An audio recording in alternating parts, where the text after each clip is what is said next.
I think the quality has always been very good, and I'm just impressed by how many different varieties are here, and then the diversity of styles that are showing this time. The quality, as we all agree, has gone up and up, continues to improve every year. But I think what's really exciting now about BC Wines is we're tasting more and more like ourselves.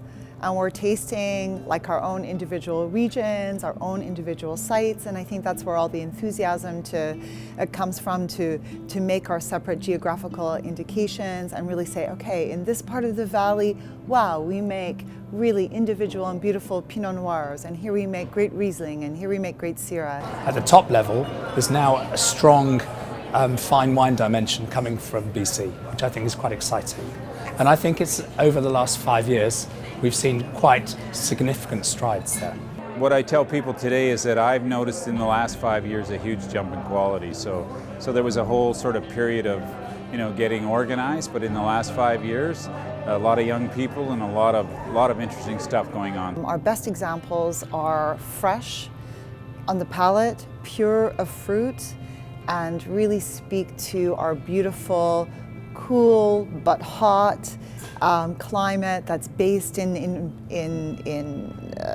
stone fruit orchards and apples, and are a really great representation of what people think of Canada.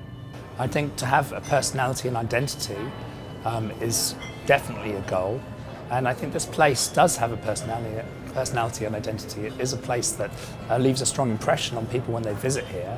And I think the top wines are interesting because what's unusual about them is they're not necessarily super cool climate wines. There's some quite warm wine growing areas here, but it's this short, intense growing season that I think produces wines that are really quite interesting. What's interesting is we have so many styles that are emerging because we have so much regional distinction. So in general, we have the capacity to have a lot of ripe fruit and a lot of natural acidity, and that conjunction of ripeness with brightness is what a lot of wine regions around the world can't achieve. They do stand out internationally because they're very representative of the grape variety and very representative of your vineyard. BC is new on the block. I mean, there's hardly even a second generation. You have no negociant. It's all vineyard wine, and BC is something new. To me, the story of Cascadia as a region is incomplete without wine from British Columbia. The cool thing is wines from British Columbia fit into that broader region stylistically in one sense, but also have their own unique characteristics that are not necessarily shared with most wine from Washington or Oregon. I think we're open, and I think the next step will be people really saying, okay, I'm not just going to have BC wine tonight, but I want something from the South Kelowna slopes, or I want something from the Golden Mile Bench, and really sort of fine-tuning their food and wine experiences to our regionality in BC. We are so breathtakingly distinct. I travel the world, and when I come back to Cowichan or the Similkameen or any part of the Okanagan Valley or the Thompson, the beauty of our wine regions are staggering. The point of terroir, the point of the vineyard, is to allow the grape variety to express itself. And in British Columbia, that happens very well indeed. I think to find a cool New World region or country, that is already a very tough find. Yeah, normally we find warm climate, riper fruit, and that's our stereotype. So we start by breaking that stereotype. That's a very good start because we are already quite rare and unique.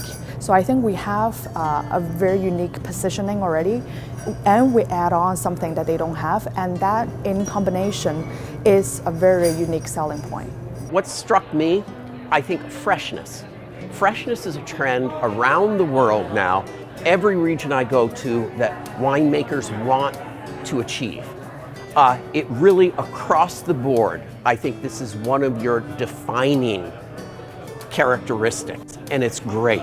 I'm in the camp of tell me where the wine comes from and then give me a chance to understand it. So having the Naramata Bench defined, or Skaha or Golden Mile, for me is the best, because now I can taste those wines and know where they come from, and I can make a real decision about what's going on there. And I think consumers in particular love it because it gives them some sort of touchstone.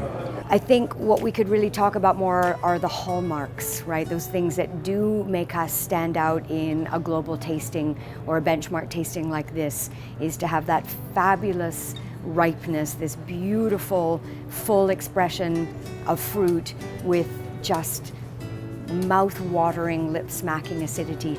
It's distinctive and it's ours. I have to be back and I love to be back. We're a young region, we're coming of age, we're getting to know our land, our microclimates, and this is the next step. Our introspection, our peeling back the land, and the sub-regional work that we're doing now is all important. It's critical. It is what is going to define us in the future.